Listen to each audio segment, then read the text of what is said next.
उन्होंने हमारे पिताजी को रोक के और बगल में नमाज़ पढ़ने गए थे पिताजी हमारे, वहाँ से इन्होंने बुलाया और रोक के उनसे बताया कि आप अपने बेटों से ये मुकदमा वापस ले लीजिए, वरना 10-20 लाख खर्चा करके हम इन लोगों को गोली मरवा देंगे। वहाँ पे इन लोगों ने 30 दुकान का निर्माण करा लिया है और मतलब अवैध तरीके से 30 दुकान बना हुआ है, बिल्कुल नक्शे के विरुद्ध है। अच्छा जी, नक्शे के विरुद्ध कोई एक्शन नहीं हुआ इनके खिलाफ कोई एक्शन नहीं हो सकता है। वो लोग बहुत ऊपर तक पहुंच रखते हैं और वो इन लोगों को अगर डर होता तो ये हमारा जो कोर्ट का मामला चल रहा है, जब वो इस पे नहीं डरे हैं तो इस पे कहाँ से डर लेंगे। मैंने 2 वर्षों के बाद सिविल न्यायालय में इसका मुकदमा करा दिया और वहाँ से यथास्थिति बनी रहने का आदेश पारित हुआ, जो कि अभी तक चल रहा था। और हम प्रशासन से यही अपील करना चाहते हैं कि ये लोग थोड़े दबंग टाइप के लोग हैं और इन लोगों ने धमकी भी लगातार दिया ही है। और हम यही चाहते हैं कि इन फ्यूचर अगर हमारे ऊपर भविष्य में कुछ भी कोई हादसा होता है या हमारे परिवार के ऊपर, तो उसके जिम्मेदार अतीक अहमद खुद होंगे। प्रशासन से हमारी यही गुहार है कि हमारा जो भी मामला है उसका निस्तार कराया जाए। नमस्कार, आप देख रहे हैं इंडियन 24 न्यूज और मैं हूं आपके साथ दामोदर शुक्ला। हम इस समय मौजूद हैं बलरामपुर जनपद के पुलिस अधीक्षक कार्यालय के पास, जहां पर हमारे साथ एक पीड़ित मौजूद हैं। इनका अपने विपक्षी पर एक गंभीर आरोप है। इनका कहना है कि इन्होंने एक रजिस्टर्ड एग्रीमेंट करवाया था। इनका विपक्षी जो था, इन्हें जमीन देने की बात कही थी, बाद में ये मुकर गया और उसके पश्चात उसके ऊपर अनियमितताओं को लेकर इनका तमाम आरोप है। आइए हम इन्हें पीड़ित से बातचीत करेंगे और पूछेंगे कि क्या है पूरा मामला। आइए इधर आइए। क्या नाम है आपका? जी, मेरा नाम मारूफ हैदर है। मारूफ जी, क्या मामला है? किस घटना को लेकर आप अधिकारियों का चक्कर लगा रहे हैं? लगातार आप कह रहे हैं कि हमने कई प्रार्थना पत्र दिए हैं, क्या पूरा मामला है बताइए। जी, मैंने जो है 2020 में 5 दुकानों के लिए अतीक अहमद सन ऑफ शफीक अहमद निवासी गोविंद बाग, हमने इनसे 5 दुकान के लिए रजिस्टर्ड एग्रीमेंट कराया था बनामा के लिए। इन्होंने हमसे वादा किया। दुकानें कहाँ पर स्थित हैं जो आपने रजिस्टर्ड कर? ये सराय फाटक, ये पुरानी मस्जिद के बगल में द मैक बिल्डिंग के नाम से है, द मैक मार्केट। जी, फिर क्या हुआ? वहाँ पे मैंने इनसे एग्रीमेंट 2020 में कराया था, जो कि इन्होंने हमसे 2 साल बाद बोला था, 1.5 साल में आपको हम बनवा के दे देंगे। हम इनसे लगातार इनके पास जाते रहे, 1.5 साल मैंने देखा, इन्होंने कोई जवाब नहीं दिया और ये हमको टालते गए। लास्ट में इन्होंने नकार दिया दुकान देने से। मैंने जो है, आपने कितने वर्षों तक इंतजार किया? 2 वर्ष। 2 वर्ष तक इंतजार किया, उसके बाद इन्होंने टाल दिया है। जी, मैंने 2 वर्षों के बाद सिविल न्यायालय में इसका मुकदमा करा दिया और वहाँ से यथास्थिति बनी रहने का आदेश पारित हुआ, जो कि अभी तक चल रहा था। और ये चलने के बाद इन्होंने हमारे पिताजी को रोक के और बगल में नमाज़ पढ़ने गए थे पिताजी हमारे, वहाँ से इन्होंने बुलाया और रोक के उनसे बताया कि आप अपने बेटों से ये मुकदमा वापस ले लीजिए, वरना 10-20 लाख खर्चा करके हम इन लोगों को गोली मरवा देंगे। अच्छा, ये भी धमकी दे? जी, ये भी धमकी दे चुके हैं।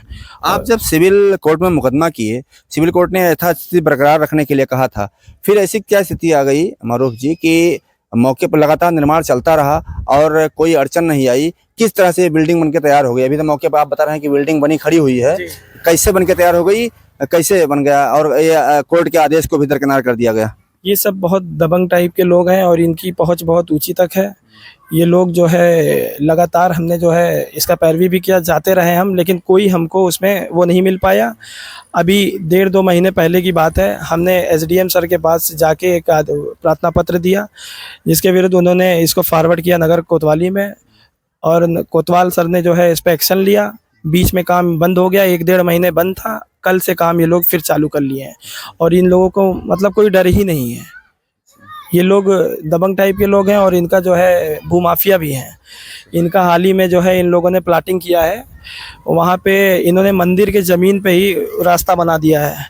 और जहाँ पे प्लाटिंग करते हैं, प्लाटिंग का काम भी करते हैं। ये लोग प्लाटिंग का काम भी करते हैं। जैसे आपने एक शब्द इस्तेमाल किया, भूमाफिया, प्लाटिंग करते हैं, लगातार कह रहे हैं मंदिर का जमीन कब्जा कर लिया है मौके पे। इन लोगों ने मंदिर का जमीन भी कब्जा कर लिया, जो कि कई लोगों को इन्होंने रजिस्ट्री बैनामा भी दे दिया और बेचारे मंदिर के जमीन पे। जी, मतलब मंदिर के ज़मीन पे रास्ता बना के, और ये उन लोगों को जो है बैनामा भी कर दिए। कुछ लोग पीड़ित हैं, इनके विरुद्ध जा नहीं पाते हैं, वो एप्लीकेशन डाल नहीं पाते हैं, डरते हैं दबाव के कारण।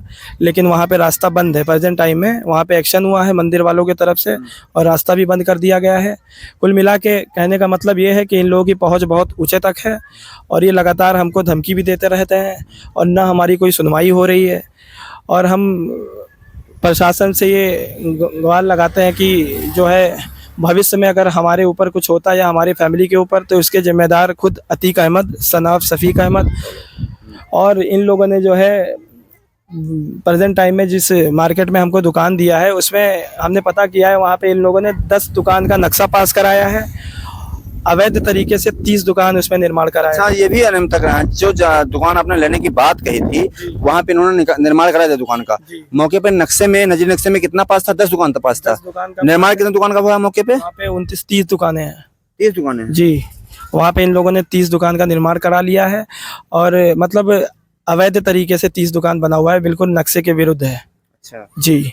नक्शे के विरुद्ध कोई एक्शन नहीं हुआ इनके खिलाफ? इनके खिलाफ कोई एक्शन नहीं हो सकता है, वो लोग बहुत ऊपर तक पहुंच रखते हैं, और वो इन लोगों को अगर डर होता तो ये हमारा जो कोर्ट का मामला चल रहा है, जब वो इस पे नहीं डरे हैं तो इस पे कहाँ से डर लेंगे। यानी न्यायालय के आदेश को भी इन लोगों ने दरकिनार कर दिया। कर दिया है। मारूफ जी, देखा जा रहा है आप लगातार प्रशासन से न्याय की गुहार लगा रहे हैं। आप प्रशासन से क्या अपील करना चाहेंगे? आप प्रशासन से क्या अपील करना चाहते हैं?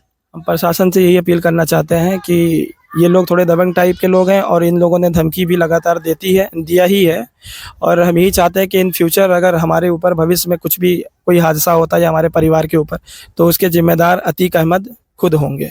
प्रशासन से हमारी यही गुहार है कि हमारा जो भी मामला है उसका निस्तार कराया जाए, विस्तार पूर्ण रूप से जो भी है, और हम किसी मामले में पढ़ना नहीं चाहते हैं, इनके धमकियों में नहीं पढ़ना चाहते हैं, और यही सब चीज़ें हैं, और हम न्याय की गुहार लगाते हैं प्रशासन से।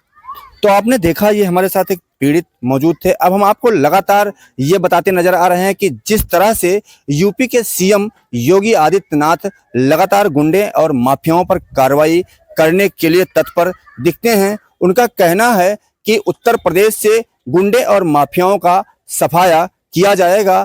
तो क्या बलरामपुर जनपद, जो कि यूपी के सीएम योगी आदित्यनाथ का गृह जनपद के बराबर माना जाता है, बलरामपुर जनपद में वर्ष भर में कई बार आते हैं।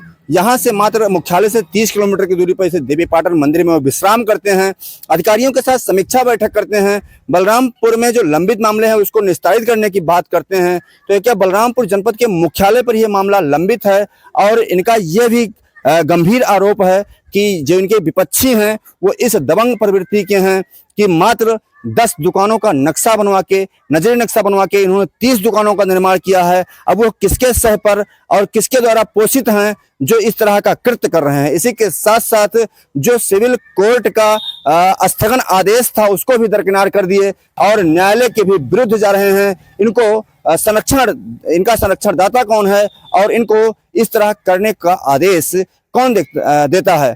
अब देखने वाली बात होगी कि इंडियन 24 न्यूज के इस खबर के संज्ञान तक किस तरह से ये जो पीड़ित है इनको न्याय मिल पाता है, और जो इनका मांग है वो पूरा हो पाता है। इंडियन 24 न्यूज के लिए दामोदर शुक्ला, बलरामपुर।